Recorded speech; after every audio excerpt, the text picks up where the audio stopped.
¿Conoce usted a alguien que simplemente no puede estar en un cuarto desordenado?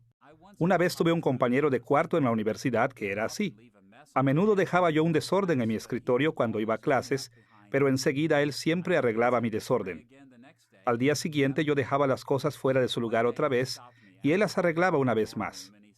Un día él me dijo, ¿qué sucede contigo? ¿Que no sabes cómo poner las cosas en su lugar? Claro, le contesté. Sí sé cómo poner las cosas en su lugar, pero tengo tantas otras cosas que hacer que simplemente no tengo tiempo de hacerlo. Aún recuerdo su respuesta. Si solo tomaras unos pocos minutos para poner las cosas en su lugar, te sorprenderías de cuántas cosas más lograrías hacer. De muchas formas, la idea de mi amigo también se aplica a la teología cristiana. Hay muchos cristianos que piensan que es demasiado lo que hay que hacer para la causa de Cristo, como para tomar tiempo para ordenar su teología. Salvar almas, plantar iglesias, enseñar las Sagradas Escrituras. Hay tantas cosas por hacer. Pero la realidad es que si nos tomamos el tiempo para ordenar nuestra teología en una forma sistemática, realmente podremos lograr hacer mucho más para el servicio de Cristo y su reino. Esta es la primera lección en nuestra serie, Construyendo una teología sistemática. En esta serie analizaremos la teología sistemática o la sistemática.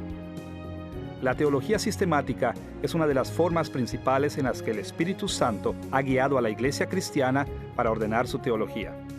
Hemos titulado esta lección, ¿qué es la teología sistemática? En esta lección introductoria, analizaremos una serie de asuntos básicos relacionados con el estudio de la teología sistemática. Nuestra lección tocará tres temas principales. En primer lugar, compararemos la teología del Nuevo Testamento con la teología sistemática. ¿En qué se parecen y en qué se diferencian? En segundo lugar, investigaremos los desarrollos históricos que condujeron a la teología sistemática. ¿De dónde vino? Y en tercer lugar, analizaremos los valores y los peligros de la teología sistemática. ¿Cuáles son las ventajas y las desventajas de esta disciplina? Empecemos explorando la relación entre la teología del Nuevo Testamento y la teología sistemática. Es importante comenzar con la relación entre la teología sistemática y el Nuevo Testamento, porque como seguidores de Cristo, estamos comprometidos con la autoridad incuestionable de las Sagradas Escrituras, no a ningún otro sistema de teología, sin importar cuán bueno pueda ser. Todos los sistemas de teología, fuera de la Biblia, reflejan las imperfecciones de seres humanos pecaminosos. Deberíamos estar muy interesados en cómo la teología sistemática se compara con la Biblia. Para ver la relación entre la teología del Nuevo Testamento y la teología sistemática, tocaremos dos puntos. Primero, los contornos de la teología sistemática y segundo, los contornos de la teología del Nuevo Testamento. Miremos primero los contornos de la teología sistemática. Históricamente hablando, la teología sistemática ha sido una de las formas más influyentes en las que los cristianos han construido la teología. De hecho, sería difícil encontrar a un seguidor de Cristo en cualquier parte del mundo que no haya sido tocado por la teología sistemática. Cuando hablamos de Dios como Trinidad, que Dios existe en tres personas que comparten un solo ser, dependemos del trabajo de teólogos sistemáticos. Cuando hablamos de que Cristo es una persona totalmente divina y totalmente humana, estamos trabajando con doctrinas explicadas en la teología sistemática. Cuando usamos palabras como regeneración, fe, arrepentimiento, santificación y glorificación, estamos usando términos que han sido definidos para nosotros por teólogos sistemáticos. Aún así, aunque la teología sistemática ha tenido una gran influencia, la mayoría de los cristianos hoy en día solo tienen una vaga idea de lo que es esto. Como podrá imaginarse, los teólogos han definido este acercamiento a la teología de diferentes maneras. Pero nosotros podemos captar los principales puntos de interés de la teología sistemática protestante tradicional, considerando una definición que viene de la bien conocida teología sistemática escrita por Louis Berkhof a mediados del siglo XX. En el cuarto capítulo de esta obra, Berkhof definió su disciplina de este modo: la teología sistemática busca dar una presentación sistemática de todas las verdades doctrinales de la religión cristiana. Esta definición directa resalta tres aspectos de la teología sistemática. Primero, que se preocupa por la verdad. En segundo lugar, intenta presentar la verdad de una manera sistemática según las relaciones lógicas entre las diferentes verdades. Y en tercer lugar, la teología sistemática se construye dentro del contexto de la religión cristiana. Estos elementos de la definición de Berkhof llevarán nuestro estudio en tres direcciones. En primer lugar, consideraremos el hecho de que la teología sistemática estriba en ser bíblica, apegándose a las verdades presentadas en las Sagradas Escrituras. En segundo lugar, veremos que la teología sistemática intenta ser lógicamente coherente, construyendo un sistema en el cual cada verdad bíblica puede ser comprendida en relación con otras. Y en tercer lugar, consideraremos las formas en las cuales la teología sistemática sigue énfasis y prioridades teológicas tradicionales. Considere primero el hecho de que la teología sistemática debe ser bíblica. Berkhof habla de la confianza de la teología sistemática en la Biblia cuando dice que la teología sistemática se preocupa con las verdades doctrinales. Para los teólogos protestantes comprometidos con sola Escritura, solo la Biblia, decir que nos enfocamos en verdades doctrinales es decir que toda nuestra teología debe estar de acuerdo con la Biblia. De hecho, derivamos la mayor parte de nuestras doctrinas sistemáticas directamente de la Biblia misma. Berkhof hizo explícito este punto en su teología sistemática con este comentario: el sistemático debe demostrar que cada parte de la teología sistemática obtiene sus raíces desde lo más profundo de las Sagradas Escrituras. Desafortunadamente, los cristianos no siempre han pensado así sobre la teología sistemática. En lugar de introducir la teología sistemática en las enseñanzas bíblicas, los teólogos se han dirigido en por lo menos tres direcciones básicas. Algunos teólogos han visto la teología sistemática simplemente como algo relacionado directamente con el dogma o la tradición de la Iglesia. Lo ven meramente como un análisis detallado de las enseñanzas de la Iglesia a través de la historia. Otros teólogos han visto la teología sistemática primordialmente como algo relacionado directamente con la experiencia religiosa.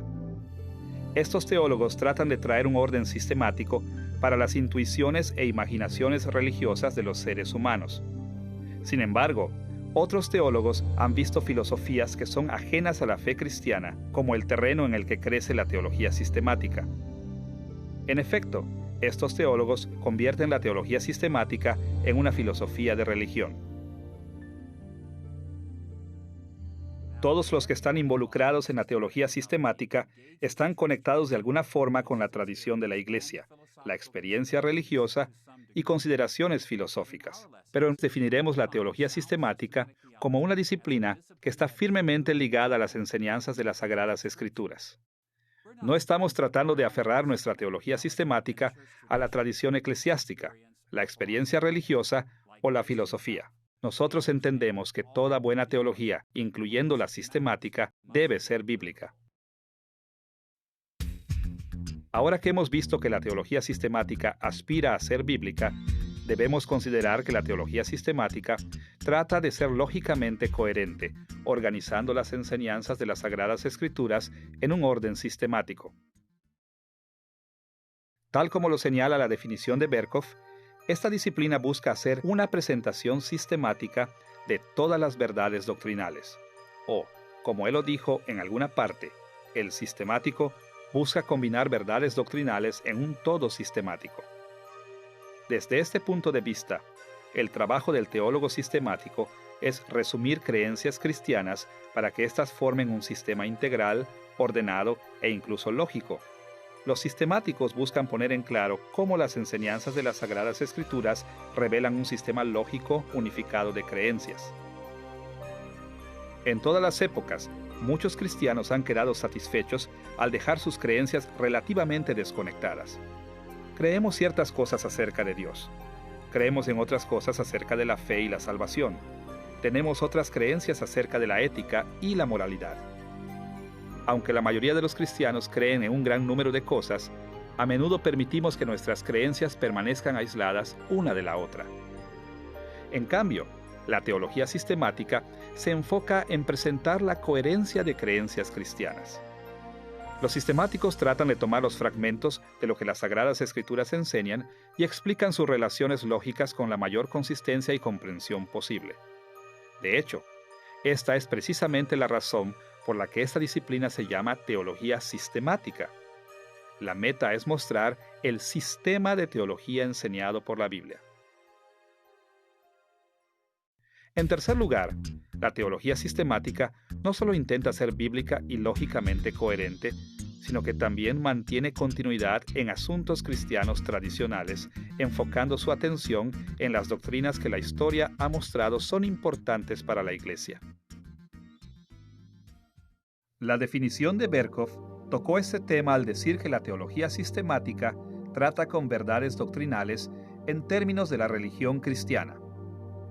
Él explicó en detalle este aspecto de su definición de este modo. El dogmatista, o el teólogo sistemático, no puede proceder sobre la hipótesis de que el desarrollo doctrinal del pasado fue un gigantesco error y que por lo mismo tiene que comenzar su trabajo de nuevo o desde cero. En la teología sistemática, tratamos de ver las doctrinas en términos de la religión cristiana, en términos de énfasis y prioridades teológicas tradicionales. Por lo tanto, la teología sistemática interactúa no solo con la Biblia, sino que también con las formas principales que las enseñanzas de la Biblia han sido expresadas por teólogos a través de la historia de la Iglesia. Esta preocupación con énfasis tradicionales explica por qué casi toda la teología sistemática protestante fidedigna sigue la misma estructura básica. Siguiendo las preocupaciones centrales de reflexión teológica que se han desarrollado a través de los siglos, los sistemáticos usualmente organizan las doctrinas de las Sagradas Escrituras de este modo. Comienzan ya sea con bibliología, la doctrina de las Sagradas Escrituras, o con teología propia, la doctrina de Dios. Luego recurren a la antropología, la doctrina de la humanidad, y se enfocan especialmente en la necesidad de la humanidad para la salvación. Luego sigue la soteriología, la doctrina de salvación. Después eclesiología, la doctrina de la Iglesia. Y finalmente la escatología, la doctrina del fin de los tiempos. Este orden básico es característico de las teologías sistemáticas, porque los sistemáticos obtienen estas prioridades de los contornos de la teología cristiana tradicional. Así que, podemos ver al menos tres características básicas de la teología sistemática. Los teólogos sistemáticos protestantes tratan de crear una teología que es bíblica, lógicamente coherente y tradicional en su énfasis y prioridades. Ahora que hemos analizado los contornos de la teología sistemática, debemos pasar a nuestro siguiente punto: los esquemas de la teología del Nuevo Testamento.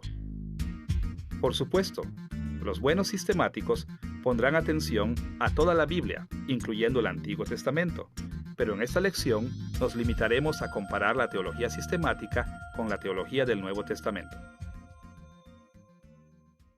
En muchos aspectos, es apropiado, como lo sugiere Berkhof, pensar en la teología sistemática como un árbol arraigado al Nuevo Testamento.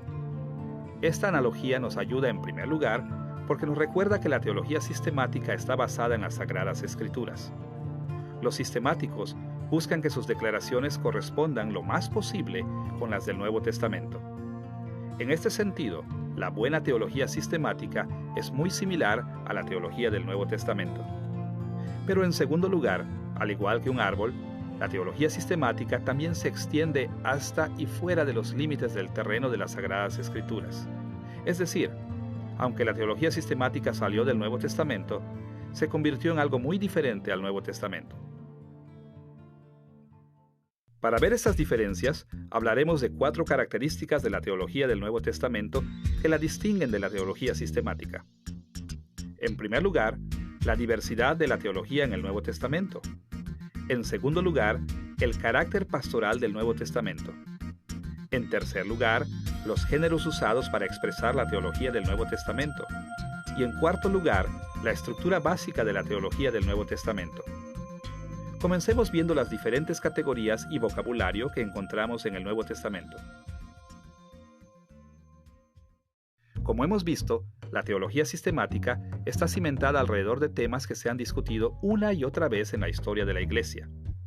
Esta historia ha creado un conjunto relativamente uniforme de términos y categorías que todos los sistemáticos tienden a seguir de una manera consistente. Por supuesto, diferentes teólogos sistemáticos se expresan de varias maneras. No son estrictamente uniformes, pero la teología sistemática en su totalidad se ha estandarizado de gran manera a fin de que los términos y las categorías se usen en gran manera del mismo modo. El Nuevo Testamento no es homogéneo. Hay mucha más diversidad de términos y categorías en el Nuevo Testamento que en la teología sistemática. Ahora, debemos tener cuidado de no exagerar aquí. En muchos asuntos cristianos centrales y básicos, los escritores del Nuevo Testamento compartieron un vocabulario, conceptos y estructuras de pensamiento comunes. Esto no quiere decir que la teología del Nuevo Testamento es tan elocuente que no tiene uniformidad en absoluto. Por ejemplo, todos ellos describieron a Dios en formas muy similares basándose en las enseñanzas del Antiguo Testamento. Todos ellos enseñaron que Jesús era el Cristo o el Mesías y compartieron muchas creencias complejas acerca de lo que esto significaba. Estaban de acuerdo en el significado básico de términos como el pecado y la salvación. La lista de tales términos básicos comunes es muy extensa. Aún con estos términos básicos comunes, es evidente que la teología del Nuevo Testamento era muy diversa. Diferentes escritores del Nuevo Testamento expresaron su teología de distintas maneras. Una razón para las diferencias puede encontrarse en la doctrina de inspiración orgánica. El Espíritu Santo libró a los escritores bíblicos de errores y de contradecirse entre sí, pero Él no estableció el vocabulario y las categorías de los escritores del Nuevo Testamento a fin de que fueran uniformes. Cada escritor bíblico escribió desde la perspectiva de su trasfondo, su personalidad y sus experiencias. Como consecuencia, los escritores del Nuevo Testamento expresaron la fe cristiana de forma complementaria, pero a la vez particular. Es por esto que la forma de Pablo de describir la fe cristiana no es exactamente igual a la de Lucas. Juan es diferente a Mateo. Marcos es diferente a Pedro. En comparación con las formas comunes de poner las cosas en la teología sistemática, la teología del Nuevo Testamento es muy diversa. Además de ser más diversa, la teología del Nuevo Testamento es también mucho más pastoral que la teología sistemática. La teología sistemática está estructurada para ser una expresión lógicamente coherente e integral de las enseñanzas de la fe cristiana.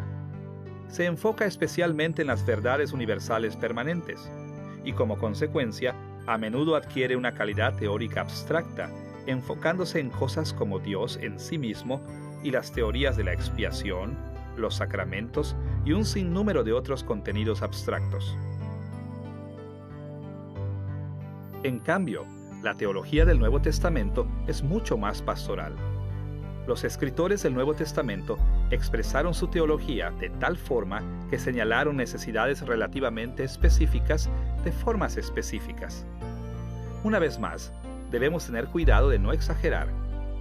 Los escritores del Nuevo Testamento también señalaron verdades abstractas eternas, pero en términos generales, sus escrituras estaban mucho más enfocadas en señalar desafíos específicos que varios creyentes enfrentaban en aquellos días.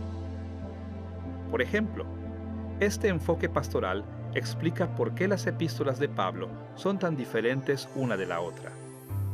En su intención de escribir una teología sistemática, Pablo pudo haber escrito simplemente una carta, pero el contenido y énfasis de sus cartas varió dramáticamente, porque cada una va dirigida a diferentes necesidades en diferentes iglesias. Todos los autores del Nuevo Testamento tenían un profundo conocimiento de la teología. Pero cuando se trató de expresar su teología por escrito, no se dedicaron a explicar todos estos conocimientos. En lugar de eso, su meta era guiar a las personas, aplicando la teología a las situaciones reales de la vida. Así que, en lugar de enfocar su atención en explicaciones lógicas de doctrinas, Los escritores del Nuevo Testamento se enfocaron en las necesidades reales y prácticas de las personas y en la forma en la que la teología se aplicaba a esas necesidades. Y como consecuencia, su escritura teológica se diferenciaba bastante de la teología sistemática normal. En tercer lugar, la teología del Nuevo Testamento es distinta a la teología sistemática porque el Nuevo Testamento expresa su teología de diferentes maneras. Los escritores del Nuevo Testamento usaron muchas formas literarias y estilos diferentes. La teología sistemática está escrita en un género básico, lo que podríamos llamar un tratado o un ensayo extenso. Casi todo lo que aparece en la teología sistemática tiene el mismo tipo de escritura. En cambio, la teología del Nuevo Testamento está expresada en una variedad de géneros. En el Nuevo Testamento aparecen muchos tipos diferentes de literatura. Hablando en general, contiene dos géneros principales de literatura, la narrativa y las cartas. Los Evangelios y el libro de los Hechos son primordialmente narrativos, y por supuesto, el resto del Nuevo Testamento son epístolas o cartas. Y dentro de la narrativa y las epístolas del Nuevo Testamento, también encontramos himnos, oraciones, mandamientos, acusaciones, peticiones personales, visiones, exhortaciones, así como muchas otras clases de literatura. Sin embargo, en la teología sistemática es raro ver estos tipos de géneros, si es que aparecen del todo. También aparecen muchas diferencias entre el Nuevo Testamento y la teología sistemática cuando comparamos sus esquemas o estructuras básicas teológicas, esto es, la forma en que organizan la teología al relacionar las doctrinas entre sí. La teología sistemática normalmente sigue una estructura básica desarrollada durante siglos de historia eclesiástica. Como ya hemos visto, casi todas las teologías sistemáticas protestantes están estructuradas de esta manera. La doctrina de las Sagradas Escrituras, o la doctrina de Dios viene primero. La antropología, la soteriología, la eclesiología y la escatología. Ahora bien, debería estar claro para cualquiera que esté familiarizado con el Nuevo Testamento que los escritores del Nuevo Testamento tocaron todos estos temas. El Nuevo Testamento enseña sobre las Sagradas Escrituras, Dios, la humanidad, salvación, la Iglesia y el final de los tiempos. Pero al mismo tiempo, es de suma importancia darse cuenta de que, a diferencia de la teología sistemática, el Nuevo Testamento no está organizado o estructurado de esta manera. En lugar de eso, así como la mayoría de los teólogos judíos del primer siglo, los escritores del Nuevo Testamento estructuraron su teología principalmente alrededor del tema del reino mesiánico de Dios. Siglos antes de Cristo, los profetas del Antiguo Testamento revelaron que Dios castigaría al pueblo pecaminoso de Israel con opresión extranjera y enviándolos al exilio por un buen tiempo. Pero los profetas también proclamaron que en los últimos tiempos Dios daría fin al exilio de Israel y traería un nuevo día de victoria y bendición.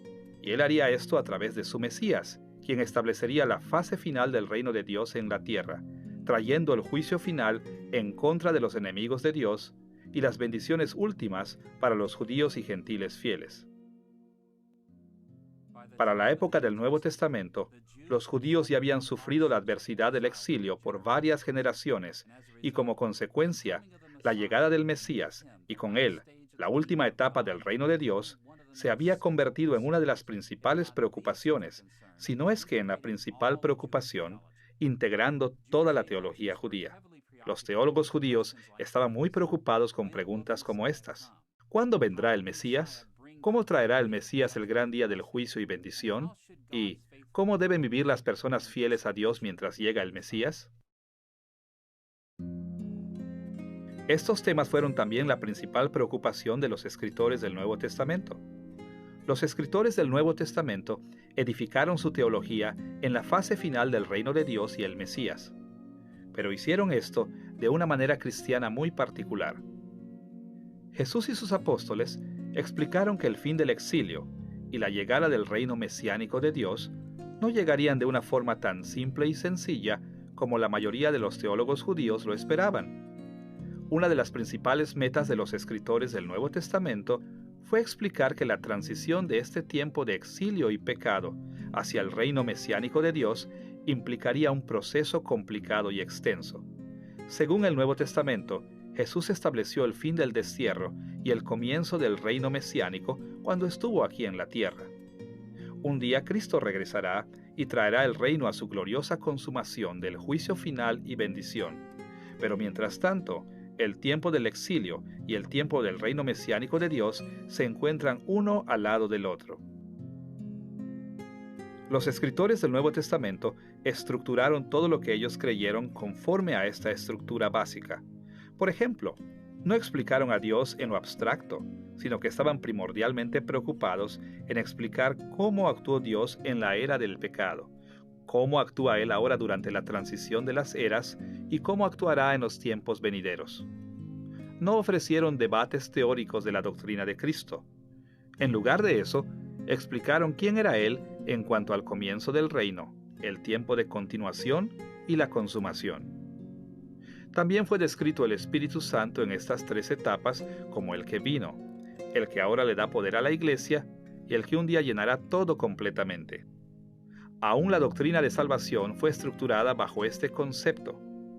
La salvación ya había sido establecida, pero también estaba siendo establecida durante la continuación del reino y será completamente consumada cuando Cristo vuelva en gloria. En este sentido, la estructura básica de la teología del Nuevo Testamento es muy diferente a la estructura básica de la teología sistemática. Así que podemos ver que la comparación entre la teología sistemática y la teología del Nuevo Testamento revela similitudes y contrastes. La teología sistemática tiene sus raíces en las Sagradas Escrituras. Todas sus declaraciones o reclamaciones teológicas deben estar aprobadas por la Biblia, afirmando los mismos hechos y doctrinas. En este sentido, las dos son muy similares, pero al mismo tiempo también hay diferencias importantes entre la teología sistemática y la teología del Nuevo Testamento. Ahora que hemos analizado la relación entre la teología sistemática y el Nuevo Testamento, estamos listos para abordar nuestro segundo tema: el desarrollo de la teología sistemática a lo largo de la historia de la Iglesia cristiana. La teología sistemática es diferente a la teología del Nuevo Testamento de muchas formas importantes, pero estas diferencias traen consigo preguntas relevantes. ¿Por qué los protestantes, quienes están tan comprometidos con las Sagradas Escrituras, han aceptado un sistema teológico que es tan diferente al Nuevo Testamento? ¿Cómo se ha convertido la teología sistemática en una de las formas más altamente respetadas en la que los cristianos fieles construyen la teología? La teología sistemática surgió a través de un proceso largo de la Iglesia, en respuesta y ministrando a un mundo cambiante. Conforme el cristianismo se fue esparciendo de Jerusalén a otras partes del mundo, teólogos cristianos tuvieron que responder a cambios y desafíos. Hicieron esto en parte encontrando nuevos métodos de explicar y aplicar las enseñanzas de la Biblia. Eventualmente, las estrategias que utilizaron se convirtieron en teología sistemática. Al principio, muchos cristianos rechazan la idea de moldear la teología en respuesta a los cambios culturales. Pero el Nuevo Testamento establece claramente que es nuestra responsabilidad, como seguidores de Cristo, apegarnos firmemente a la verdad revelada en las Sagradas Escrituras y a comunicar esa verdad a fin de que otros puedan entender. De hecho, Cristo mismo nos enseñó a hacer esto en la Gran Comisión. Escuche sus palabras en Mateo capítulo 28, versículos 19 y 20. Por tanto, id y haced discípulos a todas las naciones, bautizándolos en el nombre del Padre, y del Hijo y del Espíritu Santo, enseñándoles que guarden todas las cosas que os he mandado. Note algo aquí. Jesús no dijo, por tanto, vayan y lean la Biblia a todas las naciones. Ahora, la lectura pública de las Sagradas Escrituras es una parte importante de la misión de la Iglesia, pero esto no es lo que Jesús nos ordenó que hiciéramos en la Gran Comisión. Para cumplir su comisión, debemos enseñar su palabra. En otras palabras, Debemos encontrar formas para comunicar la verdad de las Sagradas Escrituras, y esto siempre implica en alguna medida el moldear y explicar lo que encontramos en la Biblia a fin de que otros a nuestro alrededor puedan entender. La teología sistemática se formó y continúa hoy por el deseo de enseñar, de comunicar eficazmente y de cumplir con la Gran Comisión. Describiremos brevemente 3 etapas históricas principales que nos guiaron hacia la teología sistemática como la conocemos hoy. La primera, la teología patrística, que corrió aproximadamente del año 150 después de Cristo hasta el año 600 después de Cristo y comenzó a moverse hacia la teología sistemática. La segunda, la teología medieval, aproximadamente del año 600 después de Cristo hasta el año 1500 después de Cristo, cuando avances en la teología mostraron que fueron precursores inmediatos a la teología sistemática. Y la tercera, la teología protestante, la forma en que los protestantes del año 1500 después de Cristo hasta nuestros días han construido la teología sistemática. Comencemos con uno de los primeros movimientos hacia la teología sistemática después del tiempo de Cristo y sus apóstoles durante el período patrístico. Para entender este primer paso principal hacia la teología sistemática, trataremos 2 asuntos. Primero, los cambios culturales experimentados por la Iglesia durante el período patrístico. Y segundo, los cambios teológicos que surgieron de estos cambios en la cultura. Consideremos primero los cambios culturales que surgieron en el período patrístico. Uno de los cambios más grandes que enfrentó la Iglesia primitiva después de los tiempos de los apóstoles fue un traslado del corazón del cristianismo de su morada en Palestina hacia una nueva morada en el mundo gentil. Este cambio fue tan decisivo que los gentiles, en lugar de judíos, se convirtieron en los teólogos guías de la Iglesia. Esta transición de liderazgo condujo a cambios muy significativos en la forma en la que los cristianos construyeron su teología. A medida que teólogos gentiles buscaron predicar el Evangelio en el mundo gentil, comenzaron a explicar y defender su fe de manera que tuviera importancia para la cultura grecorromana en aquel entonces. Comenzaron a describir el cristianismo en términos de las filosofías helenísticas de sus días.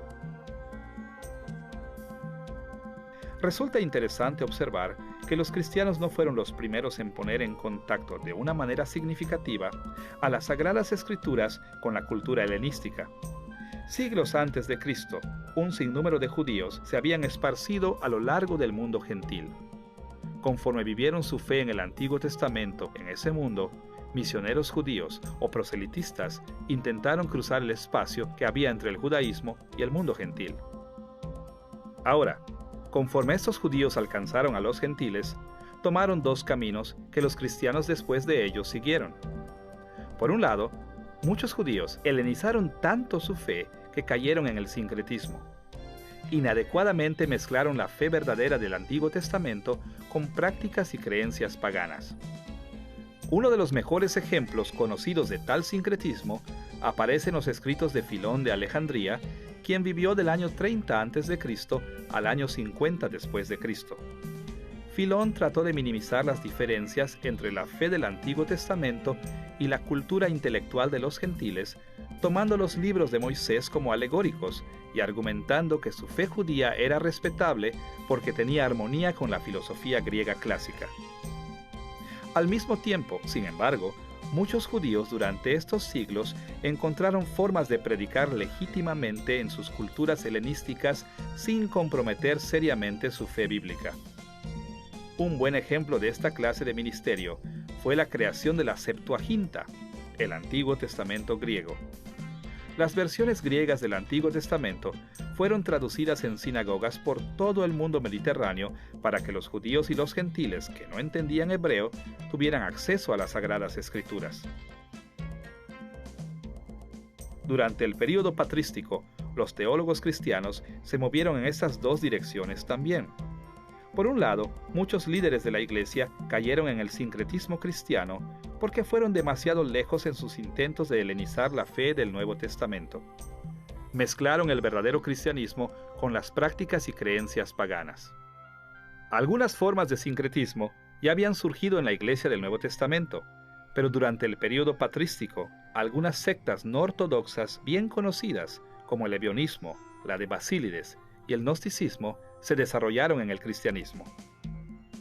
Por otra parte, aun cuando los teólogos cristianos ortodoxos se resistieron al sincretismo, encontraron formas legítimas de predicar en su mundo pagano, interactuando con puntos de vista universales helenísticos a su alrededor. Conforme estos verdaderos creyentes llevaban la comisión de Cristo a todas las naciones, expresaban su teología con puntos de vista filosóficos contemporáneos y religiosos sin comprometer la verdad bíblica. Con estos cambios culturales en mente, debemos echar un vistazo a algunas de las formas en las que la auténtica teología cristiana se enfrentó al reto de predicar en el mundo gentil durante el período patrístico. ¿Cuáles fueron las tendencias teológicas generales que surgieron en esta etapa de la teología cristiana? Durante el período patrístico, la corriente filosófica y religiosa dominante en el mundo mediterráneo fue un punto de vista comúnmente conocido como neoplatonismo. El término neoplatonismo cubre una gran variedad de puntos de vista y representa una amplia filosofía religiosa. Se llama neoplatonismo porque tiene sus raíces en las enseñanzas de Platón, pero también incluye nuevas ideas introducidas por filósofos como Plotino, quien vivió desde el año 203 después de Cristo hasta el 279 después de Cristo. Aunque esta filosofía religiosa era compleja, podemos resumir sus temas centrales en tres partes: el dualismo, el racionalismo y el misticismo. En primer lugar, el neoplatonismo era dualístico. Enseñó una antítesis fundamental entre los terrenos espiritual y material. En el dualismo neoplatónico, el espíritu puro era considerado bueno y la materia pura era considerada completamente mala. Aunque se pensaba que Dios controlaba ambos terrenos, el espiritual y el material, en su bondad Dios dividió su intelecto divino, su luz o logos, en los mundos espiritual y material. Esta fuerza divina salió de Dios y fluyó hacia la realidad, trayendo grados de orden y forma, comenzando primero en el terreno espiritual y luego bajando al mundo material. Este punto de vista dualístico tuvo ciertas implicaciones en la manera en la que los seres humanos vivían. Se decía que la gente nacía en el mundo material, incluso presos del terreno físico. Pero el neoplatonismo enseñaba que lo mejor para la vida humana era buscar a Dios, eliminando toda atadura al mundo material. Este concepto de romper con el mundo material buscando a Dios nos lleva al racionalismo como segunda parte del neoplatonismo. Conforme la gente buscaba escapar de esa prisión del mundo material, comenzaron enfocándose en el razonamiento humano, la capacidad espiritual e intelectual que cada uno tenemos. Por medio del razonamiento y la reflexión, la gente pudo dar grandes pasos para sobreponerse a las cuestiones malignas que los envolvían. Dentro de su importancia, la reflexión racional fue solo el comienzo de la persona verdaderamente recta. El neoplatonismo llamó a las personas a ir más allá del razonamiento humano y adentrarse en el misticismo. Para alcanzar la total separación entre la materia y la unión completa con Dios, la gente tuvo que caminar más allá de sus propios poderes intelectuales humanos y alcanzar la grandeza de Dios mismo. Debido a que los neoplatónicos creyeron que Dios está más allá de todo, incluso más allá del razonamiento humano, al final los seres humanos podrían tener unión con Dios solo si recibían revelación mística que fuera mucho más allá de la mera reflexión humana. Se suponía que este éxtasis espiritual vendría por la inspiración de la luz divina y la palabra proveniente a todo lo largo de la creación. Y se dijo que el resultado era la unión absoluta con Dios, felicidad suprema, el gran cumplimiento del destino humano. Estos conceptos filosóficos y religiosos prevalecían tanto en el mundo mediterráneo durante el período patrístico que los teólogos cristianos fieles no podían evitar la interacción con ellos. De hecho, muchos de sus argumentos teológicos se basaban en creencias neoplatónicas. Muchos de estos esfuerzos fueron bastante legítimos. Por ejemplo, los grandes concilios ecuménicos de la Iglesia primitiva, como el de Constantinopla y el de Calcedonia expresaron creencias bíblicas con perspectivas neoplatónicas. Conocidos teólogos cristianos como Clemente de Alejandría, Orígenes e incluso Agustín también se expresaron en términos que eran familiares para los neoplatónicos. Los teólogos cristianos fieles en el período patrístico no permitían que su atención al neoplatonismo reemplazara sus compromisos básicos con el verdadero evangelio. Se apegaron fuertemente a la verdad bíblica, pero sus conocimientos del neoplatonismo los ayudó a explicar las Sagradas Escrituras de manera que ellos y sus contemporáneos podrían entender que al interactuar con sus culturas de este modo, propagaron el Evangelio, construyeron la Iglesia y llevaron a muchos no creyentes al conocimiento de la salvación en Cristo. Hay muchas formas en las que podríamos resumir la influencia del neoplatonismo en la teología patrística, pero para nuestros propósitos hablaremos de 3 características de la teología patrística que van a la par con nuestro resumen del neoplatonismo. Las prioridades espirituales de la teología patrística, la importancia de la razón y la importancia del misticismo. Consideremos primero las prioridades de la teología patrística conforme fueron influenciadas por el neoplatonismo. Usted recordará que una característica del neoplatonismo era la dualidad entre el área espiritual y la física. La teología patrística respondió a esta dualidad organizando y presentando las enseñanzas de la Biblia de modo que dieran prioridad a la área espiritual sobre las cuestiones mundanas, una parte de la teología que llamaremos la teología desde arriba. En pocas palabras, la teología desde arriba es la teología que le da el primer lugar a la reflexión espiritual más alta sobre la reflexión más baja, cuestiones más terrenales, reflexiones sobre Dios y sus caminos. ¿Cuál es la esencia de Dios? ¿Cuáles son sus atributos? ¿Qué es la unidad de Dios? ¿Qué es la Trinidad? Estas inquietudes eran de mayor interés en la teología patrística que en la reflexión sobre la condición humana y la vida en el mundo físico. Estas prioridades se convirtieron en un sello de la teología patrística. En segundo lugar, los teólogos cristianos realmente se preocuparon por la importancia de la razón en la teología, enfocándose en la reflexión lógica como una herramienta principal para la teología. Como lo hemos visto, uno de los valores principales en el neoplatonismo era la creencia de que los seres humanos tenían el deber de usar el razonamiento humano para elevarse por encima del mundo material. En respuesta al énfasis del neoplatonismo sobre la reflexión intelectual, los primeros padres de la Iglesia también comenzaron a enfatizar la reflexión intelectual en la teología cristiana.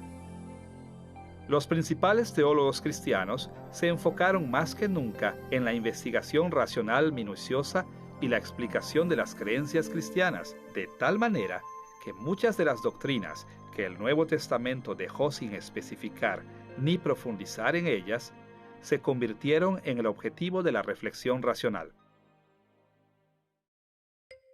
Por ejemplo, la teología del Nuevo Testamento permitía que doctrinas como la Trinidad permanecieran prácticamente sin explicación alguna. Los escritores del Nuevo Testamento no se ocuparon de los detalles de la relación entre las personas de la Trinidad. Pero en el período patrístico, los teólogos usaron un análisis lógico para explicar lo que los escritores del Nuevo Testamento creían acerca de la Trinidad, aun cuando los escritores bíblicos no habían señalado sus puntos de vista explícitamente. En respuesta a enseñanzas falsas acerca de Dios el Padre, el Hijo y el Espíritu Santo, los primeros padres de la Iglesia hicieron un estudio minucioso por medio de la reflexión racional, trabajando en todos los detalles posibles de los que el Nuevo Testamento dejó sin mencionar. En ese sentido, aplicar la razón a la teología se convirtió en un valor importante para los teólogos conforme ministraban en su mundo neoplatónico. En tercer lugar, la teología patrística también se enfocó en el misticismo o la iluminación espiritual trascendente en respuesta al énfasis neoplatónico sobre el misticismo. Como hemos visto, en el neoplatonismo, el razonamiento detallado por medio de la atención a la mente humana fue meramente un punto de apoyo para alcanzar niveles místicos más altos de unión con Dios. La razón estaba limitada y no podía alcanzar un terreno espiritual más alto. Y para alcanzar estos niveles más altos se requería de una iluminación especial. De manera muy parecida, cuando los primeros padres exponían doctrinas como la Trinidad, o la divinidad y humanidad de Cristo, o los sacramentos y la Iglesia, a menudo confesaban que algunos elementos de estas doctrinas estaban más allá de la razón humana. Muchas veces, sus discursos racionales incluían asuntos sobre las verdades más importantes de la fe cristiana que simplemente no podían ser explicadas o defendidas racionalmente. Más bien, solo podían ser comprendidas a través de una iluminación mística, experiencias sobrenaturales que excedieran los límites de la razón humana. La teología patrística utilizó el razonamiento al servicio de la revelación de Dios, pero se inclinó mucho más por la intuición espiritual que por la prueba lógica. Así es que mientras los teólogos del período patrístico confrontaban los desafíos de la enseñanza, explorando y defendiendo la teología cristiana en su mundo gentil, sus estrategias y énfasis cambiaron. Estos cambios hacia la prioridad de lo espiritual sobre lo físico, o la teología desde arriba, el uso del análisis racional y la confianza en el misticismo, establecieron un camino para la Iglesia que eventualmente conduciría a lo que hoy conocemos como la teología sistemática. Ahora que hemos visto cómo los teólogos comenzaron a explicar la teología cristiana a su cultura helenística durante el período patrístico, debemos pasar a la teología medieval, cuando los cristianos aplicaron más consistentemente puntos de vista helenísticos de la racionalidad humana y la lógica a la teología cristiana. Pondremos mucha atención a un movimiento teológico llamado a menudo escolasticismo, que se desarrolló aproximadamente del año 600 después de Cristo hasta el año 1500 después de Cristo. Nuestra investigación sobre el escolasticismo será similar a la manera en que vimos la teología patrística. Por un lado, consideraremos los cambios culturales que dieron lugar al escolasticismo, y por otra parte, analizaremos algunos de los cambios teológicos que resultaron. Pensemos primero en los cambios culturales que tuvieron lugar durante estos siglos. Para empezar, deberíamos señalar que el término escolasticismo se deriva de escuelas de aprendizaje superior a principios de la era medieval en Europa. En esas escuelas, oradores en dialéctica, llamada normalmente lógica en la era moderna, eran conocidos por el término en latín scholasticus. Principalmente, estos oradores enseñaban la lógica de Aristóteles. En consecuencia, el término escolástico se aplicó de tal manera a la filosofía y la teología que dependió fuertemente de los principios de la lógica en la filosofía de Aristóteles. El escolasticismo nació de uno de los cambios culturales más importantes que tuvieron lugar en el período medieval. Este cambio ocurrió cuando las comunidades intelectuales del mundo mediterráneo se alejaron del neoplatonismo y se dirigieron hacia la filosofía de Aristóteles. Y como resultado de este cambio, los líderes cristianos tuvieron que adaptar las formas en que explicaban y defendían las doctrinas cristianas ante la filosofía aristotélica. Por supuesto, este cambio hacia el escolasticismo duró varios siglos y tuvo mucha resistencia, especialmente de místicos cristianos. Pero para la época de Alberto Magno o Alberto el Grande, quien vivió aproximadamente del año 1206 después de Cristo al año 1280 después de Cristo, y su bien conocido discípulo Tomás de Aquino, quien vivió aproximadamente del año 1225 después de Cristo a 1274 después de Cristo, el escolasticismo representaba la forma dominante de la teología cristiana. Justo antes de la Reforma, las principales bases de la teología cristiana estaban apoyadas en los puntos de vista filosóficos de Aristóteles. Ahora que hemos considerado algunos de los cambios culturales que dieron realce al escolasticismo, deberíamos analizar algunas de sus características básicas. ¿Qué fue lo que hizo del escolasticismo un movimiento tan importante en relación con la teología cristiana? Aunque hay muchas similitudes entre la teología patrística y el escolasticismo, hay por lo menos una diferencia crucial. La teología patrística sostenía que las grandes ideas teológicas llegan a través de la inspiración mística, pero el escolasticismo era altamente racionalista y enfatizaba el valor de la lógica al investigar, explicar y defender toda la teología, el mundo físico y el mundo espiritual, e incluso Dios mismo, debían ser analizados a través de la aplicación de la lógica. Los escolásticos estaban bien entrenados en los escritos de Aristóteles sobre la lógica, la física y la metafísica, y buscaban ajustar la presentación de la teología cristiana a la cosmovisión racionalista. Por esta razón, para entender la teología escolástica medieval, necesitamos entender algunos puntos de vista de Aristóteles sobre la lógica. Por cuestiones de tiempo, solo podremos mencionar 4 aspectos de los puntos de vista de Aristóteles sobre la lógica que influenciaron a la teología escolástica. Primero, la importancia de la terminología exacta. Segundo, la necesidad del razonamiento proposicional. Tercero, el valor de los silogismos lógicos. Y finalmente, las prioridades del análisis racional. En primer lugar, Aristóteles entendía que para el éxito del racionalismo, la reflexión lógica dependía de los términos que usáramos y qué tan cuidadosamente los definiéramos. Ahora, las definiciones eran tan importantes para los teólogos neoplatónicos como para los patrísticos. Pero Aristóteles fue mucho más concreto en la manera de manejar estos asuntos. Basado en sus puntos de vista de física y metafísica, él describió la lógica.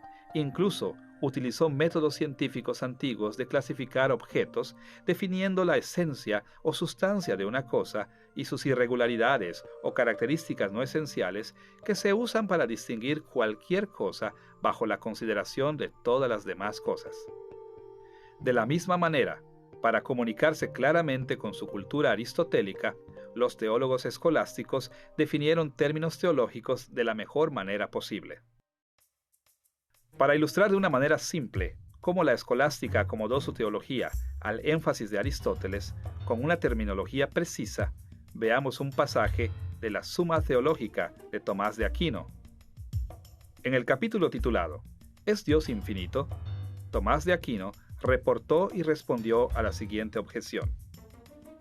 Objeción 1.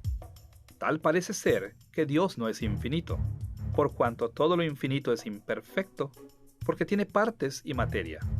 Pero Dios es totalmente perfecto, por lo tanto, Él no es infinito. Para contestar a esa objeción, Tomás de Aquino se enfocó en asuntos de definición. Escuche cómo respondió. Ahora la materia es perfeccionada por la forma por la cual es hecha finita. Por consiguiente, infinito como atributo de la materia, tiene la naturaleza de algo imperfecto, por lo que es como si fuera materia sin forma. Note cómo Tomás de Aquino usó varios términos técnicos en este breve pasaje. Usó términos como materia, forma, sin forma, finito, infinito, perfeccionado e imperfecto.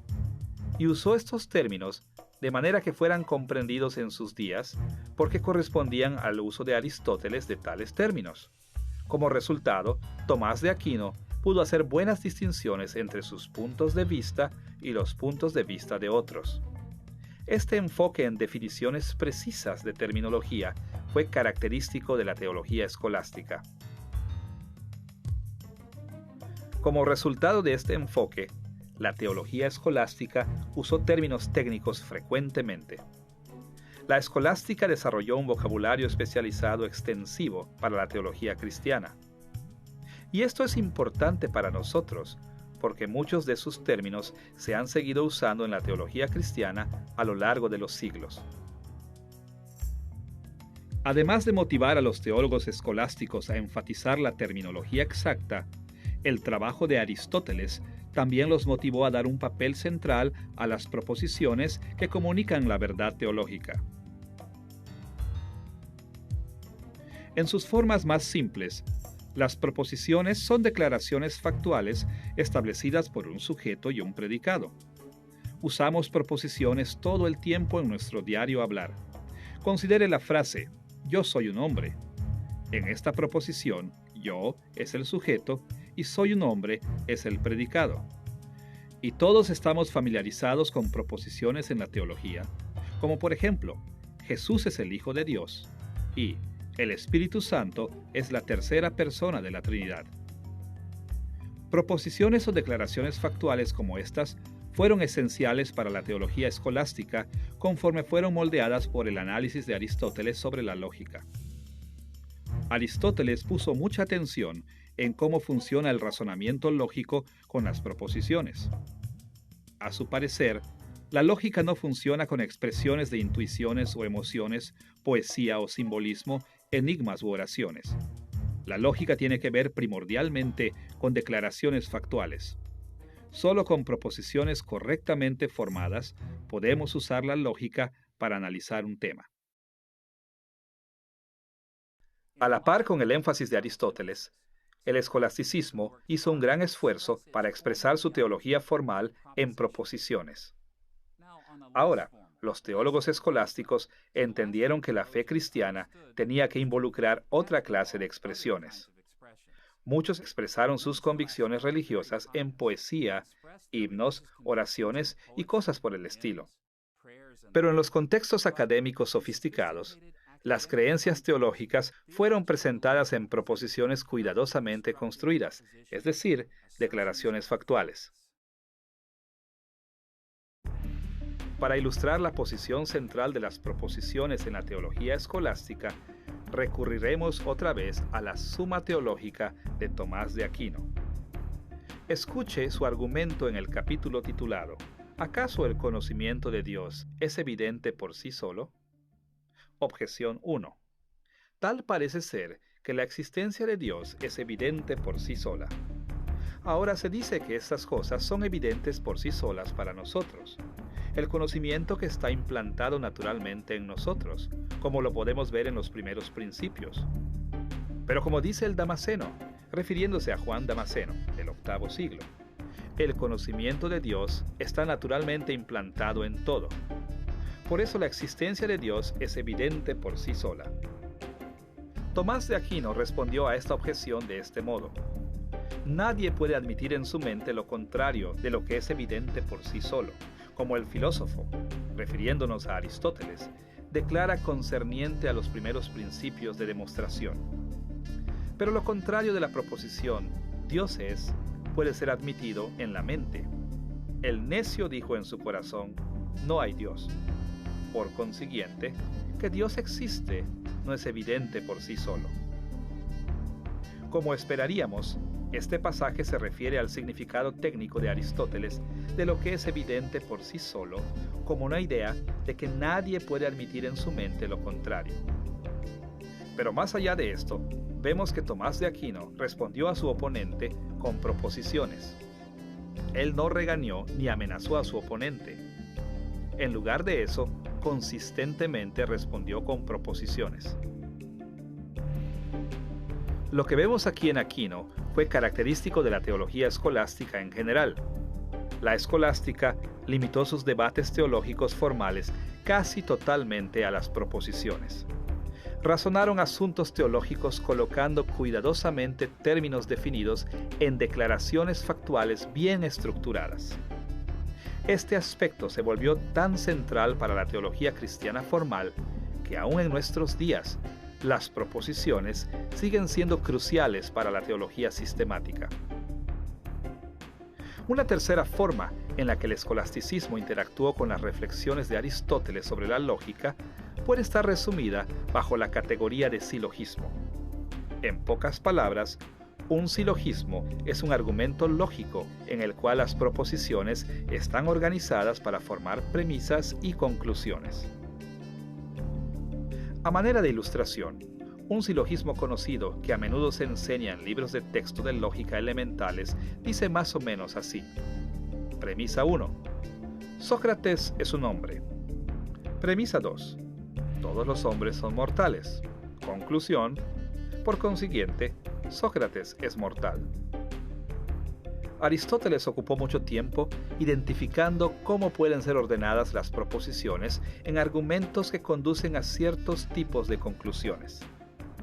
Él estudió las llamadas leyes de la lógica, como la ley de identidad, la ley de no contradicción y la ley del tercero excluido, así como también una variedad de reglas válidas de inferencia, las formas en las que podemos inferir correcta o lógicamente diferentes tipos de conclusiones de diferentes tipos de premisas. Por supuesto, los argumentos teológicos reales a menudo son muy complicados, pero los teólogos escolásticos estaban empeñados en formar argumentos teológicos que se amoldaran a los cánones de argumentación aristotélica. Considere una vez más el argumento de Tomás de Aquino en Suma Teológica de ¿acaso el conocimiento de Dios es evidente por sí solo? Allí él respondió a la propuesta de que el conocimiento de Dios es evidente por sí solo con un silogismo directo. Él escribió estas palabras: nadie puede admitir en su mente lo contrario de lo que es evidente por sí solo. Pero lo contrario de la proposición Dios es, puede ser admitido en la mente. El necio dijo en su corazón, no hay Dios. Por consiguiente, que Dios existe no es evidente por sí solo. El silogismo presentado aquí puede ser expresado de este modo. Premisa 1. Nadie puede admitir en su mente lo contrario de lo que es evidente por sí solo. Premisa 2. Lo contrario de Dios es, puede ser admitido en la mente. Conclusión. Por consiguiente, que Dios existe no es evidente por sí solo. Este pasaje es simplemente un ejemplo de cómo Tomás de Aquino exploró y defendió sus posiciones teológicas con silogismos cuidadosamente construidos. Y su modo de tratar este tema fue típico del escolasticismo medieval. De hecho, esta clase de enfoque en el silogismo sigue siendo una característica central constante de la teología sistemática en nuestros días. Además de un enfoque en términos técnicos, la confianza en las proposiciones y los silogismos lógicos, la escolástica también demostró la influencia de Aristóteles con las prioridades de su teología. Aristóteles aplicó razonamiento a la tarea de analizar la realidad en términos de una jerarquía estática racional. Él veía todo como el tener un sitio en un orden racional vertical. A su parecer, todas las cosas ocupan algún punto en una escala entre la materia imperfecta en su punto más bajo y la forma pura unificada y perfecta en el punto más alto. Y él creía que una de las tareas de la filosofía era identificar en dónde encaja cada pieza de la realidad en este orden racional. En términos muy simples, Dios mismo estaba en el punto más alto de la escala. Él es el primer principio, la causa no causada de todas las cosas. Dios es unidad pura, forma pura, ser puro. Los ángeles están un paso abajo de Dios. Los seres humanos se encuentran debajo de los ángeles porque son espirituales y físicos. Las formas diversas de vida animal toman su lugar debajo de la humanidad. Las plantas están después. Los materiales inorgánicos le siguen. Los 4 elementos básicos de aire, fuego, tierra y agua están abajo de los materiales inorgánicos. Y la materia prima está en el fondo de la escala. Para comunicarse con su cultura aristotélica, los teólogos escolásticos trataron de explicar su teología conforme a este modelo aristotélico. Ellos estructuraron rigurosamente sus resúmenes doctrinales en el orden de la teología desde arriba. Es decir, se inclinaron a comenzar y enfatizar enseñanzas cristianas que estuvieran a la par con los niveles más altos de la jerarquía de Aristóteles, y luego se encaminaron hacia las enseñanzas que coincidían con los niveles más bajos de la escala de Aristóteles. Ellos trataron de esclarecer el confuso orden racional que inundaba su teología desde arriba, explicando cómo cada elemento encajaba con las demás partes. Esta tendencia hacia la teología desde arriba se puede ver claramente en la estructura de la Suma Teológica de Tomás de Aquino. La parte 1 de su Suma comienza con una introducción y luego habla directamente del tema de la más alta prioridad en la teología escolástica: el único Dios. Luego, Tomás de Aquino se dirigió hacia la bendita Trinidad. Después, se enfocó en la creación, un capítulo que sigue concentrado en Dios como la fuente principal de todas las cosas. Luego, Tomás de Aquino se dirigió a la mayor de sus criaturas, los ángeles. Después, habló de los 6 días de la creación, que trata acerca de la creación física por debajo de los ángeles. Luego, hay un capítulo sobre la humanidad, la criatura espiritual y física. Y finalmente, Tomás de Aquino cerró la primera parte de su Suma con el gobierno de las criaturas de Dios, incluyendo aquellas cosas que son totalmente físicas. Las prioridades aristotélicas reflejadas en la Suma Teológica de Tomás de Aquino caracterizan la estrategia general del escolasticismo, y esta tendencia ha caracterizado a la teología cristiana formal por siglos, aún en la teología sistemática protestante moderna. Ahora que hemos visto algunas de las maneras en las que la teología cristiana pasó de los esquemas del Nuevo Testamento hacia la forma de pensar helenística, primero hacia el dualismo neoplatónico en el período patrístico y luego hacia el racionalismo aristotélico en el período medieval, deberíamos fijar nuestra atención en la forma en la que la teología protestante se compara con estos avances. Hay tantas formas de ver la teología protestante que debemos limitarnos a una pequeña prueba. Consideraremos 3 etapas en la teología protestante. En primer lugar, la teología de los primeros reformadores del siglo XVI. En segundo lugar, las confesiones protestantes clásicas. Y en tercer lugar, la teología sistemática protestante moderna. Comencemos con la teología de los primeros reformadores. La meta de la antigua teología protestante era reconstruir la teología cristiana según el contenido de las Sagradas Escrituras. Martín Lutero y Juan Calvino, por ejemplo, estaban profundamente entregados a reafirmar la autoridad de la Biblia en la teología. Se opusieron a los ataques de investigando a fondo directamente en las Sagradas Escrituras. Y como consecuencia, ni Lutero ni Calvino escribieron nada que correspondiera directamente a la teología sistemática moderna. En lugar de eso, fueron el seguidor de Lutero, Felipe Melanchthon, y el seguidor de Calvino, Teodoro de Beza, quienes sistematizaron la teología protestante de la antigüedad. Aún así, muchas de las características de la teología patrística y escolástica aparecen en los escritos de los primeros reformadores. A manera de ejemplo, considere la conocida institución de la religión cristiana de Calvino. La institución fue escrita en primer lugar para defender a los protestantes contra la acusación de la herejía. Pero al defender los puntos de vista de los protestantes, Calvino reflejó afinidad por construir la teología en formas que se habían desarrollado durante los siglos anteriores a la Reforma. Ahora, sería injusto decir que Calvino simplemente siguió los patrones de la teología patrística o escolástica. No obstante, en la institución mostró una gran preocupación con la lógica aristotélica en la forma en que él utilizó términos técnicos. Expresó su teología significativamente en las proposiciones, construyó silogismos para razonar a través de asuntos, y modeló su teología según las prioridades de la teología desde arriba. El tiempo no nos permitiría demostrar todos los elementos de la obra de Calvino, pero fácilmente podemos ver su aportación de la razón como una herramienta central en la teología y cómo siguió las prioridades de la teología desde arriba. Por un lado, escuche la manera en que Calvino confirmó las ventajas de estudiar la lógica o dialéctica, aun cuando fuere desarrollada por no creyentes. En el libro 2, capítulo 2 de la Institución, él escribió estas palabras: «Pero si el Señor se ha complacido en ayudarnos con el trabajo y ministerio de lo impío, en la física, la dialéctica, las matemáticas y otras ciencias similares, beneficiémonos de esto, no sea que por no hacer caso de los regalos que Dios espontáneamente nos ha ofrecido, seamos justamente castigados por nuestra pereza». De acuerdo con esta aportación de la dialéctica o lógica, Los escritos de Calvino a menudo presentaban no solo una preocupación con lo que las Sagradas Escrituras enseñan, sino que también con expresar esas enseñanzas bíblicas de manera que correspondieran con las normas de la lógica aristotélica.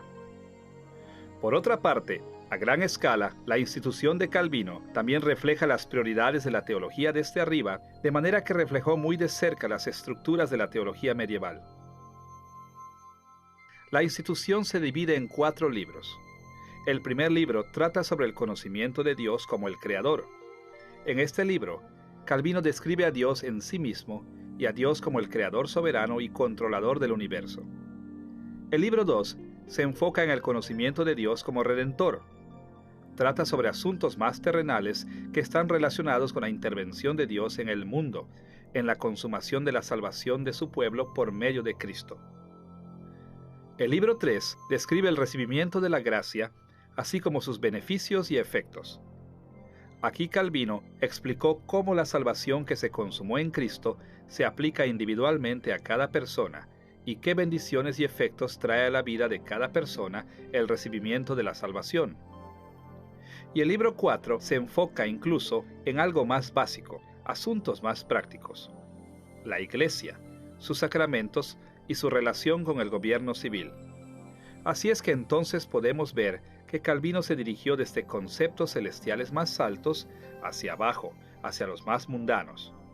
Primero trató con la gran soberanía de Dios sobre la creación. Luego, en segundo lugar, la intervención de Dios en la historia por medio de Cristo.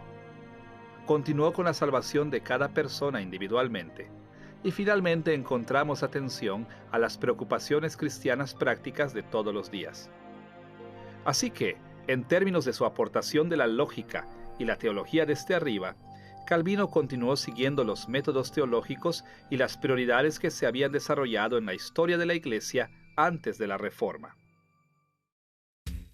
Además de reconocer la dependencia de la teología protestante antigua en los primeros desarrollos de la teología, también debemos señalar que lo mismo sucedía con la herencia confesional de los protestantes. Los protestantes en diferentes regiones del mundo produjeron varias confesiones y catecismos clásicos que resumían su fe. A manera de ejemplo, considere la teología de la Confesión de Fe de Westminster, escrita alrededor del año 1647. Al igual que con los primeros protestantes, sería injusto llamar estrictamente escolástica a la teología de Westminster por la importancia plasmada en la enseñanza de las Sagradas Escrituras. Aunque es cierto que la confesión fue influenciada por puntos de vista que caracterizaron a la teología del período medieval. La confesión está ligada a la lógica aristotélica en el sentido de que confía fuertemente en términos técnicos, en cómo las proposiciones son la forma central de expresión, la forma en que los silogismos detallados no se ciñen bien a la presentación de la teología, y en cómo ordena los temas de la teología según las prioridades de la teología desde arriba. Podemos ver que la lógica tiene un papel muy importante en la Confesión de Fe de Westminster. Esto es claro específicamente en el capítulo 1, párrafo 6. Escuche la forma en que pone la situación. El consejo completo de Dios tocante a todas las cosas necesarias para su propia gloria y para la salvación, fe y vida del hombre está expresamente expuesto en las Escrituras, o se puede deducir de ellas por buena y necesaria consecuencia. Note aquí que todo lo necesario para la gloria de Dios y nuestra salvación, nuestra fe y nuestra vida puede ser encontrado de dos formas. Por un lado, estas verdades pueden estar expresamente asentadas por escrito en las Sagradas Escrituras.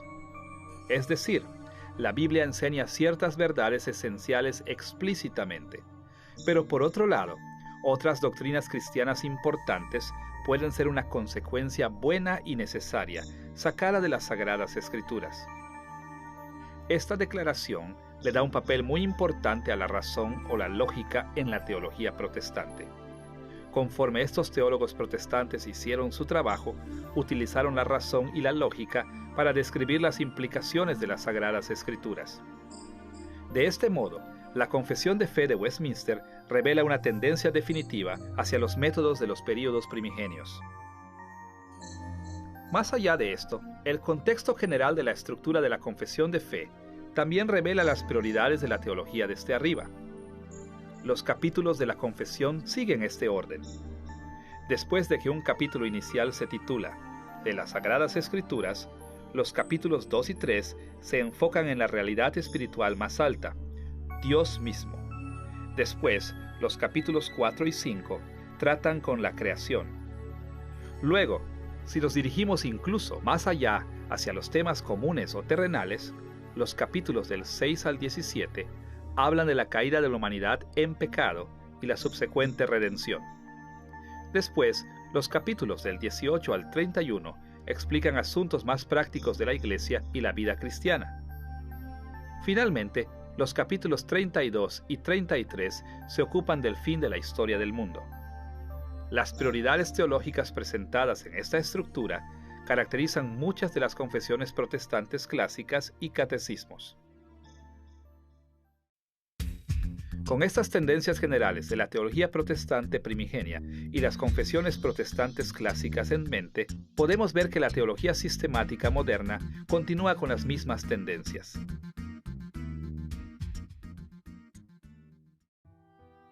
A manera de ejemplo, considere la teología sistemática de Charles Hodge, del seminario de Princeton, que vivió del año 1797 al año 1878.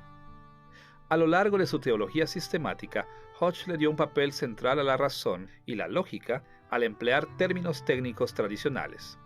Confió en las proposiciones, construyó su caso con silogismos minuciosos y siguió las prioridades de la teología desde arriba.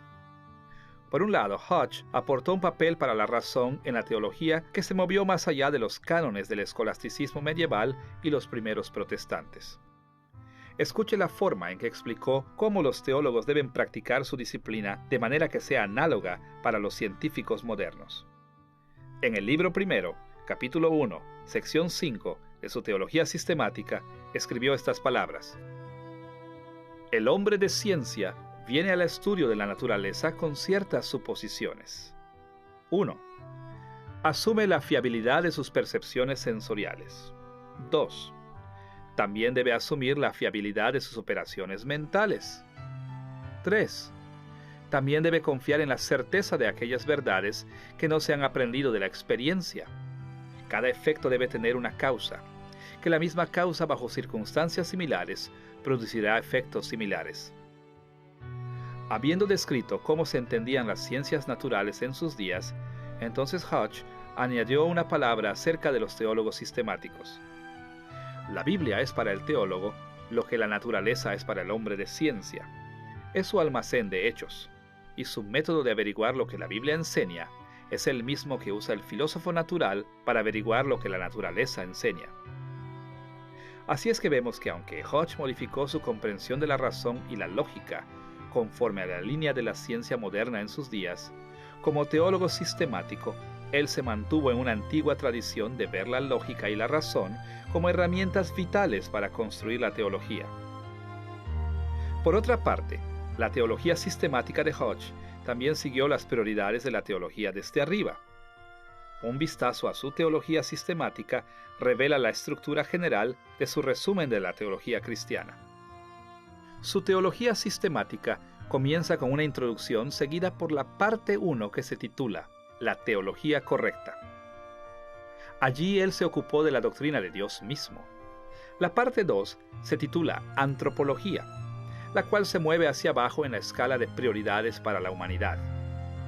Después viene la parte 3, Soteriología, comenzando con el concepto más alto de la obra de Dios en Cristo y bajando hacia la aplicación de la salvación para la vida de las personas y luego a los medios prácticos de gracia. Y siguiendo el orden tradicional, completó su teología con la parte 4, la escatología, es decir, los últimos tiempos. Así es que vemos que en cada época, mientras los cristianos fieles continuaron siendo obedientes a las Sagradas Escrituras, también expresaron las enseñanzas de las Sagradas Escrituras de una forma apropiada para las culturas gentiles cambiantes en las cuales vivieron. Ahora que hemos averiguado cómo la teología sistemática se desarrolló como una manera principal de expresar la teología cristiana, debemos pasar a nuestro tercer tema principal: los valores y los peligros de la teología sistemática. En las próximas lecciones ahondaremos en estos asuntos con más detalle. Así que, en este punto, nos limitaremos simplemente a plantear una amplia serie de inquietudes. Para ver algunas de las características positivas y negativas de la teología sistemática, necesitamos recordar cómo hemos descrito la estructuración de la teología en otras lecciones. Usted recordará cómo hablamos del hecho de que Dios ha provisto tres fuentes principales de las cuales debemos abastecernos conforme construimos la teología cristiana: la exégesis de las Sagradas Escrituras, la interacción en comunidad y la vida cristiana.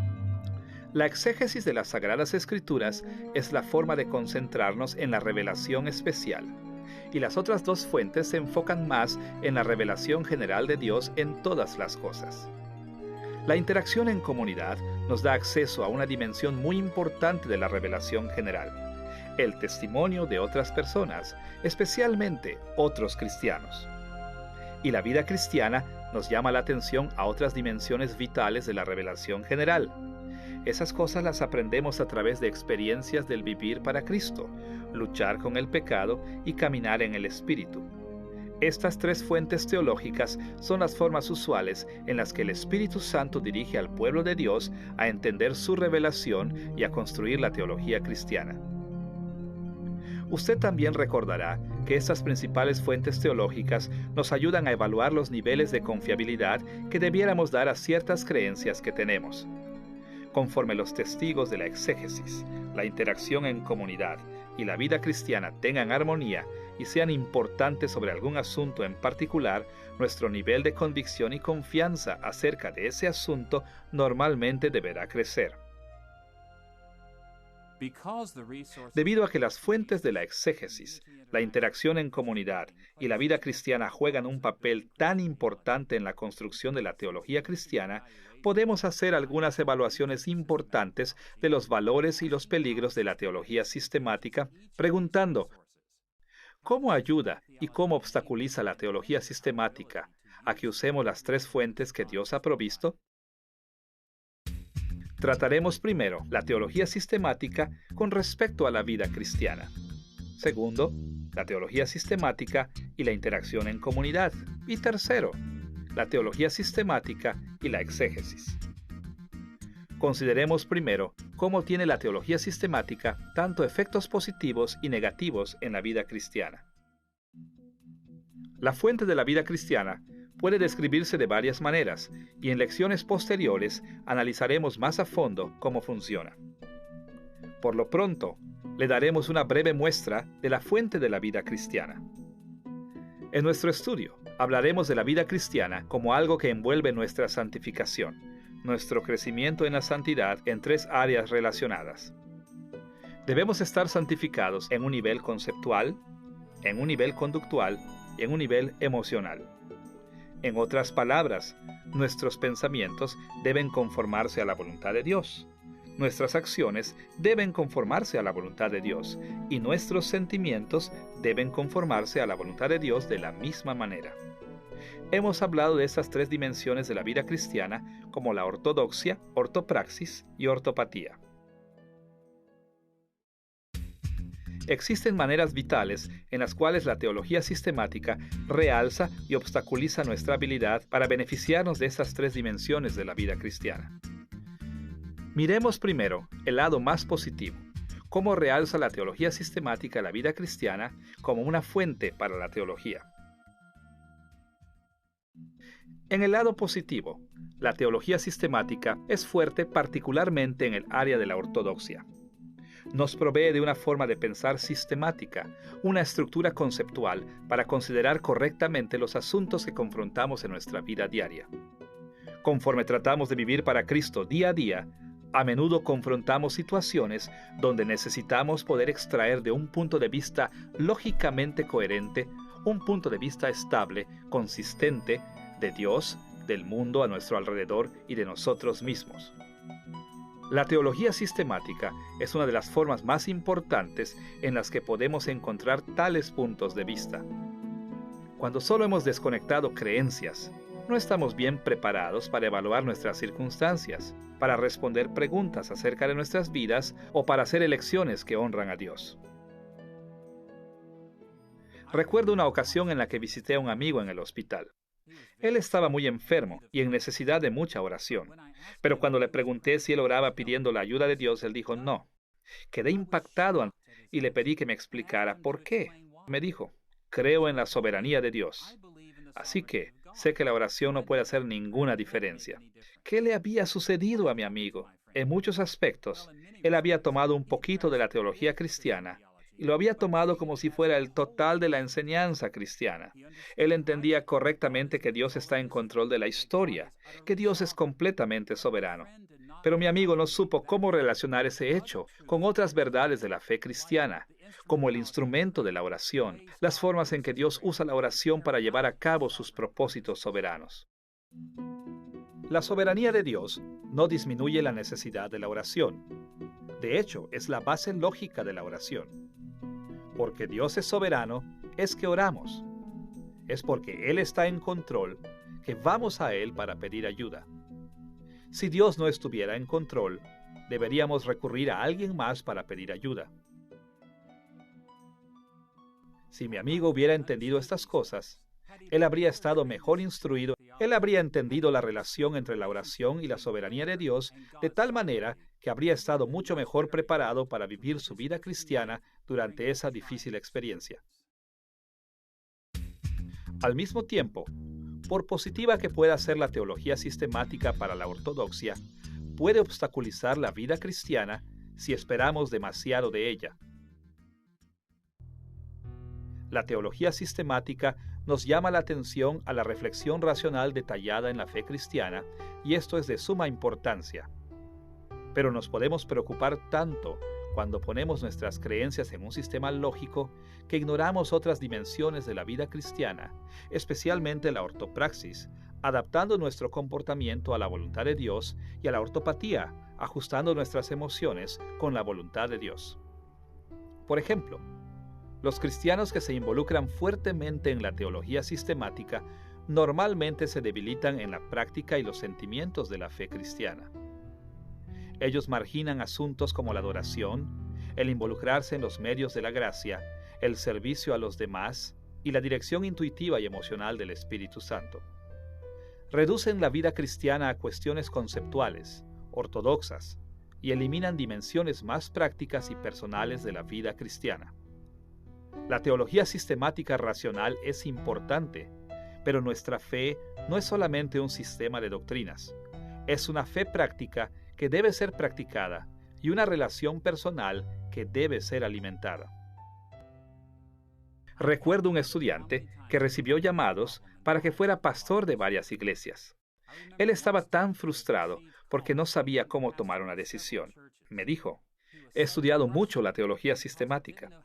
Sin embargo, no me ayuda en este asunto práctico para tomar una de las decisiones más importantes que enfrentaré en toda mi vida.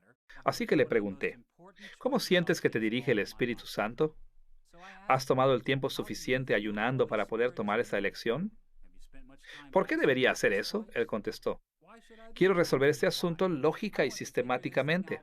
Pues bien, los cristianos que toman las metas de la teología sistemática con tanto entusiasmo, normalmente comienzan a ignorar la práctica de la fe y el ministerio personal del Espíritu Santo.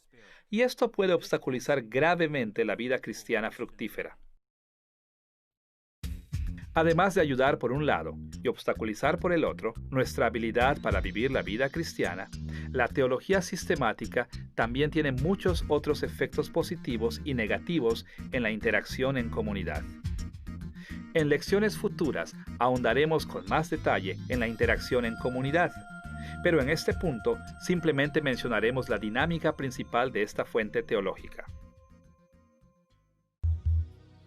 Nos ayuda el pensar que la interacción en comunidad involucra tres asuntos: nuestra herencia cristiana, el campo de trabajo del Espíritu Santo en el pasado, nuestra comunidad presente, el campo de la dirección del Espíritu Santo en nuestra comunidad cristiana contemporánea, y nuestro juicio privado, el campo de trabajo del Espíritu Santo en nosotros como individuos dentro de la comunidad. Los cristianos interactuamos entre nosotros porque sabemos que la iglesia es el campo central en el cual desde ahí el Espíritu Santo ministra al mundo. Y Cristo espera que edifiquemos nuestra teología en equipo con otros que han sido llenados del Espíritu Santo. El tener en mente esas tres áreas de interacción, la herencia, la comunidad presente y el juicio privado, nos ayuda a ver cómo la teología sistemática realza y obstaculiza la interacción en comunidad. Por un lado, uno de los mayores valores de la teología sistemática para la comunidad es la manera en que nos permite enfocarnos en la herencia cristiana, es decir, cómo los cristianos han entendido y han vivido su fe en el pasado. La teología sistemática construye la teología basándose en las cosas que el Espíritu Santo ya ha enseñado a la Iglesia de Cristo, poniendo atención en cómo conformaron la teología hombres y mujeres admirables en el pasado. Y por esta razón se puede fortalecer grandemente nuestra habilidad para interactuar con la comunidad cristiana del pasado. En la actualidad, la mayoría de los cristianos ven la teología como algo muy personal. Parece que la mayor meta teológica para muchos cristianos es formar una teología que sea verdadera para ellos mismos, importando muy poco lo que otros cristianos creen. Pues bien, Cristo nos llama a que nuestro acercamiento a la teología sea genuino y personal en el sentido de que debe ser auténtico, y quiere que nos comprometamos a ese acercamiento con todo nuestro corazón. Pero acercarse a la teología exclusivamente como un asunto personal nos deja sin algunas de las fuentes más ricas que Dios nos ha dado para la teología, el trabajo del Espíritu Santo a lo largo de las épocas. Ahora, cuando los creyentes de hoy ocasionalmente interactúan con otros, es normalmente en el nivel de la comunidad presente. Leemos libros y escuchamos sermones y conferencias presentadas por personas que son nuestros contemporáneos. La teología sistemática, sin embargo, nos ayuda a poner atención en las formas maravillosas en que el Espíritu Santo ha encabezado la Iglesia en el pasado. Mientras es cierto que la teología sistemática realza nuestra interacción en la comunidad de este modo, al mismo tiempo, la teología sistemática está limitada en el sentido de que nos abre hacia la interacción. Cuando llevamos el enfoque tradicional de la teología sistemática demasiado lejos, nos puede llevar a la irrelevancia, ignorando lo que el Espíritu Santo enseña a la comunidad presente y cómo informa hoy nuestro juicio privado. Aun cuando pueda ser muy importante la teología del pasado, la Iglesia de hoy enfrenta nuevos retos, y el Espíritu Santo aún enseña a la Iglesia cómo enfrentar esos retos. Recuerdo haber visto a un amigo en la iglesia un domingo por la mañana. Él era miembro de otra iglesia, pero visitaba mi iglesia aquel día. Le pregunté, ¿por qué estás hoy aquí? ¿Qué, no perteneces a otra iglesia? Su respuesta fue reveladora. Él dijo, me encantaba mi iglesia porque el pastor nos enseñaba teología sistemática. He aprendido mucho acerca de lo que los cristianos creían, pero entre más tiempo estoy en mi iglesia, más siento como que estoy perdiendo el contacto con la vida de hoy. Esta es la clase de problema que a menudo surge cuando los cristianos se aficionan demasiado a la teología sistemática.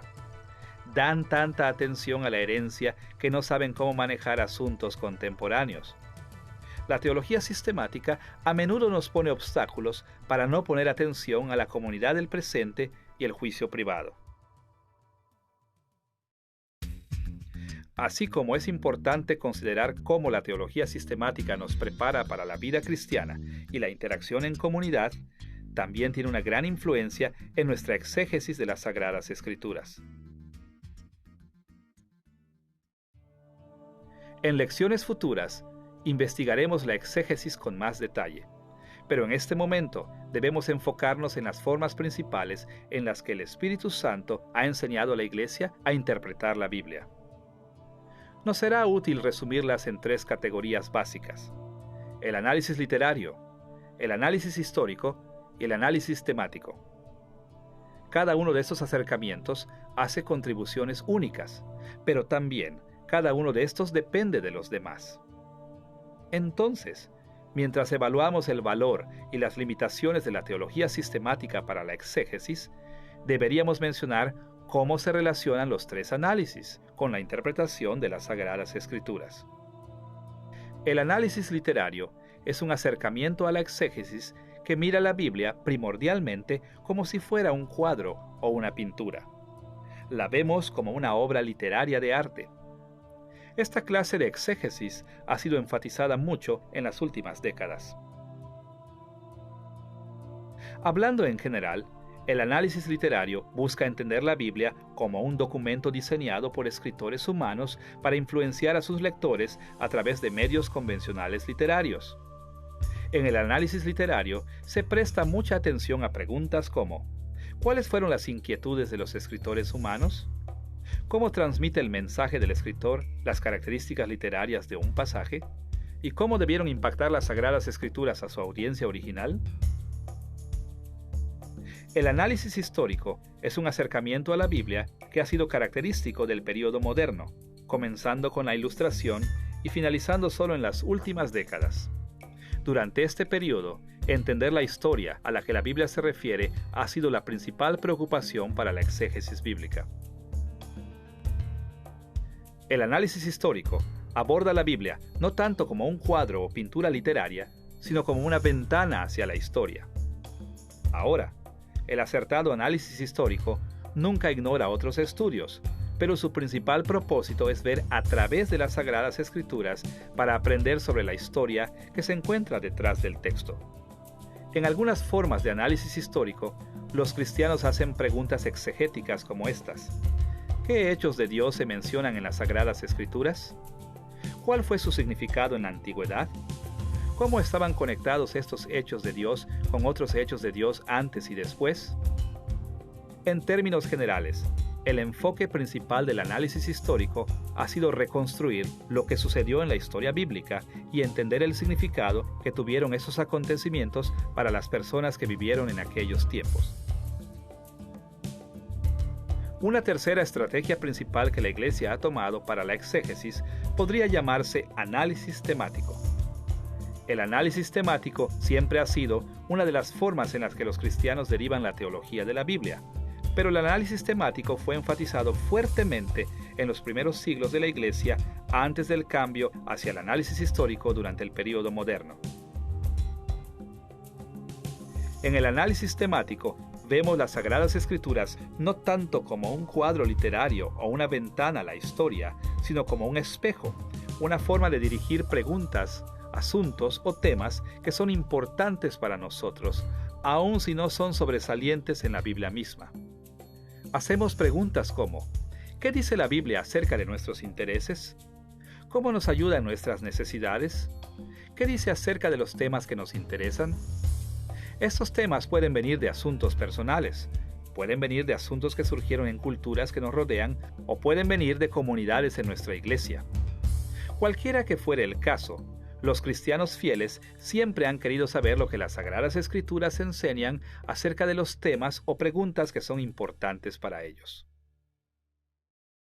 Con estas tres estrategias exegéticas en mente, estamos listos para ver cómo la teología sistemática realza por un lado y obstaculiza por el otro a la exégesis.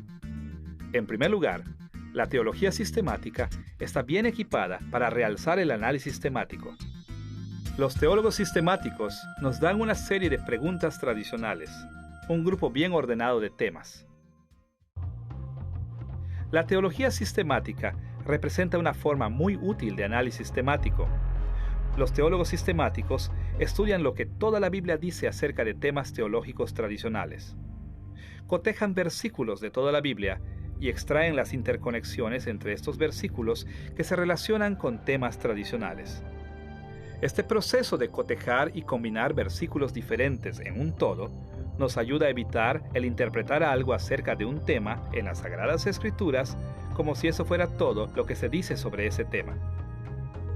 Queremos saber no solo lo que se dice en un versículo acerca de Dios, sino todo lo que las Sagradas Escrituras dicen acerca de Dios. ¿Qué dicen todas ellas acerca de la humanidad? ¿Qué dicen todas ellas acerca de la salvación? ¿Qué dicen todas ellas acerca de la Iglesia? ¿Qué dicen todas ellas acerca del final de los tiempos? La teología sistemática es de gran valor porque nos ayuda a encontrar perspectivas bíblicas sobre estos y muchos otros temas cruciales. Por otra parte, la teología sistemática a menudo pone obstáculos a la exégesis, porque no se enfoca en el análisis literario e histórico de las Sagradas Escrituras. Por supuesto, los teólogos sistemáticos que son buenos intérpretes de la Biblia siempre verán la Biblia como literatura e historia hasta cierto punto. Sin embargo, esta no es la principal forma en la que ven las Sagradas Escrituras. Por esta razón, cuando la teología sistemática domina nuestra forma de interpretar las Sagradas Escrituras, nos pone límites en lo que extraemos de la Biblia. Y como veremos en lecciones futuras, los descubrimientos de los análisis literario e histórico a menudo nos obligan a hacer ajustes sobre las conclusiones de la teología sistemática. Así es que vemos que en términos generales, la teología sistemática tiene tanto valores como peligros para construir una teología cristiana. Contribuye para la vida cristiana, la interacción en comunidad y la exégesis en algunas formas notablemente positivas. Pero también nos distrae de dimensiones importantes de cada fuente teológica. Es crucial que mantengamos en mente tanto los valores como los peligros de la teología sistemática. En esta lección hemos examinado la pregunta: ¿qué es la teología sistemática? Hemos visto cómo la teología sistemática se compara con el Nuevo Testamento. Hemos visto cómo se desarrolló a través de la historia de la Iglesia. Y hemos visto algunos de los valores y peligros de la teología sistemática. Aprender a poner en orden nuestras creencias, construyendo una teología sistemática, es una de las cosas más importantes que los seguidores de Cristo pueden hacer. Tomar las enseñanzas de las Sagradas Escrituras y ponerlas en un orden sistemático lógico, según las antiguas tradiciones establecidas de la Iglesia, nos permitirá crear una teología cristiana más completa, que honre a Dios